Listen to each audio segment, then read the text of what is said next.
Oh, woo, okay, so we could talk about a lot of definitions. Yes, we can, but what is important for you to understand is that distributions exist, they have some formula, and many of them aren't integrable like in closed form, but a computer could do the estimation and find those probabilities for you. Of this massive list, let's be honest, some of these I really don't think you would ever see in an intro class.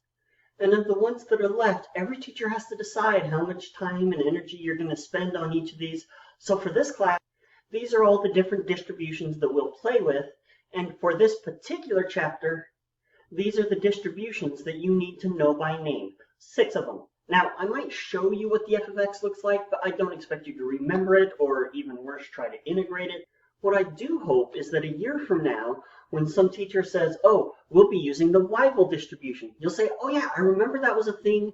I remember that I learned some scenarios where it's useful. I don't remember the details, but the computer can do it for me and calculate probabilities, and I have an idea of what's going on. So let's take each of these in order. Let's start with norm, which is a good one to start with because we're going to use it a lot. Sometimes called the bell curve because it looks like Belle's dress in Beauty and the Beast. That was a joke, it's not really why. There's your f of x. You can change your mu and sigma in this equation. It also has support from negative infinity to positive infinity. There are some scenarios where going below 0 isn't realistic, but these numbers are like, 100 down to 70, and so 0 is so far off the chart that people use the normal distribution a lot for a lot of things. What I want you to know is that mu is like the targeted value, the supposed to be value, and fluctuations away from that are error. And so you can see why we are going to use this a lot. Our target value is going to be the parameter, and then we're going to talk about our statistic. How close is the statistic to the parameter? We can use the normal distribution to talk about that, and we can use sigma to talk about how much error and fluctuation there is.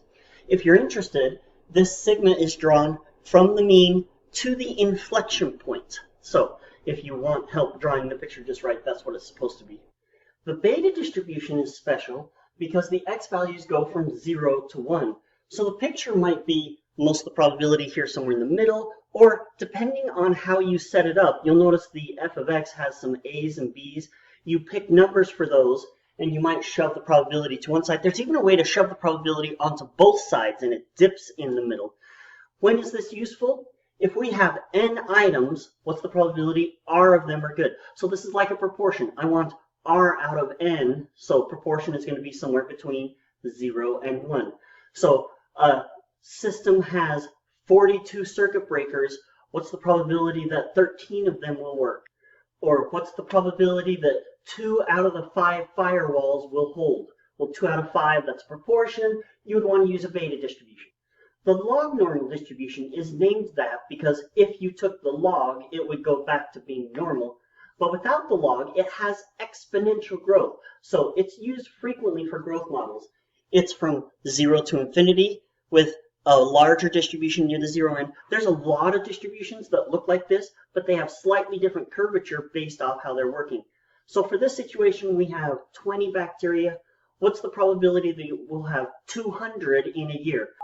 Well, as bacteria have more bacteria, then the growth increases faster. There's your exponential. Stuff like that, we want the log normal. The exponential model we've played with already. It's the only one in this set that I'm really eager to integrate. There's some others maybe. It looks kind of like that, and it's a waiting time until the first success. So you send a bunch of requests to the server. How long until the first one is completed?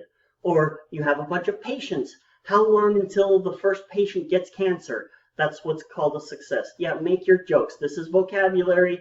Having a cancer patient is considered a success because something happened. You are a horrible person. That's the exponential distribution. The gamma distribution is very similar, except instead of waiting until the first success, we're waiting until the 5th success or the 7th success. If I send out a bunch of requests for the server, what's the probability for how long I have to wait until the 3rd request finally comes back? Or if I have 100 patients, what's the probability for how long I'll need to wait until the 10th patient has cancer? That's gamma distribution. And you'll notice, because you have to wait for several successes, it's pushed the probability out a little bit. The shape of this depends a lot on what values you're using within this distribution. The Weibull distribution is one that I've had students email me and say, I took your class several semesters ago, and now I'm working with the Weibull distribution. Wow, this is a crazy distribution. Sure, the computer can handle the crazy. I hate to draw the shape of it because there's so many different shapes that it can take depending on the scenario. Weibull is very useful, for example, when you're working with maximums or minimums. A lot of statistics, we're working with the average. And that's important because the average could be high, the average could be low, but for the maximum, it's right on the edge. It turns out a lot of statistical mathematical properties are different when you talk about maximums and minimums, which makes the Weibull a very important distribution, obviously named after a guy. What's important for you to know? Are you talking about the extreme of all the times that we measured the server? What was the longest time it took for the server to respond? Or of all the different bolts in this machine, which bolt was the weakest or which bolt was the strongest? Those kinds of questions are going to be modeled using a Weibull distribution.